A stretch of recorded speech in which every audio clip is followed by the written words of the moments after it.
काय अधिवेशनाची गरज राव? ज्याचं कोणी ऐकत नाही त्यांनी सभा घ्यावा, आंदोलन करावं, अधिवेशन घ्यावा, सरकारकडे मागण्या द्यावा. मुख्यमंत्री तुमचं नाही म्हणलं अधिवेशन षडयंत्र शेजारने घेतलं, कशाला घेतलं मग? काय शंका घेऊन आम्ही? त्याच्या पुढची शंका बळावती आणखी. पत्रकार बांधवांनी फडणवीस साहेबाला प्रश्न विचारला, मराठी मुंबईत येणार आहेत. तो म्हणतो पोलीस बघून घेते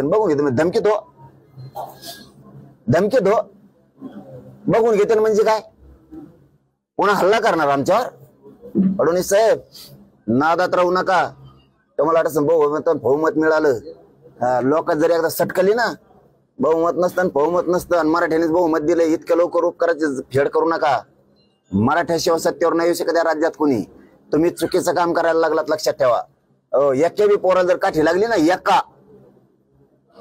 तर राज्यातला तुमचा आमदार मंत्र्याचं फिरणं बंद आणि तुम्हाला महाराष्ट्र कायम बंद आणि तुमचं राजकीय करिअर जर नाही खलास झालं, नाव बदलून ठेवा तुम्ही मराठी. आयुष्यातून तुम्हाला उठवते राजकीय करिअर मधून मराठी. आणि तुमच्यामुळे मोदी साहेब सरकारला सुद्धा डाग लावणार.